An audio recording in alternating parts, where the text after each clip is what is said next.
అండి.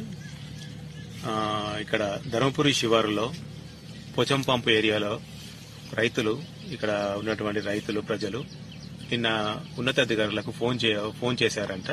చిరుతపులి సంచరిస్తున్నట్టు వారు చూసినట్టు ఉన్నతాధికారులకు ఫోన్ చేస్తే ఉన్నతాధికారుల ఆదేశాల మేరకు మేము ఇప్పుడు ఇవాళ ఉదయం ఈ మోకా మీదకి వచ్చి చూడగా దాని పగ్ మార్క్స్, దాని ఖాళీ వేళ్ల ముద్రల్ని మేము మెజర్మెంట్ తీసుకున్నాం. మేము ఇప్పుడు తీసుకొని మేము ఇది చిరుతపులిగా మేము భావిస్తున్నాము.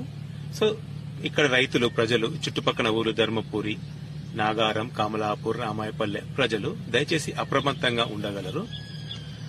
ఎవరు వెళ్లినా కూడా పొలం పనులకు వచ్చే వాళ్ళు గుంపులుగానే ఇక్కడ పనిచేయాల్సిందిగా వారిని మేము రిక్వెస్ట్ చేస్తున్నాము. ఒకవేళ మీరేమన్నా అలాంటి జంతువులు చూసినా కూడా మీరు దానిపైకి దాడి చేయకండి. వాడంతట అదే వెళ్లిపోతుంది. ఎవరైనా గుంపులుగా వెళ్ళండి. సాయంత్రం 4 లోపల మీ పొలం పనులు గాని ఇతరత్ర పనులు చూసుకొని వెళ్లవలసిందిగా మేము రిక్వెస్ట్ చేస్తున్నాం.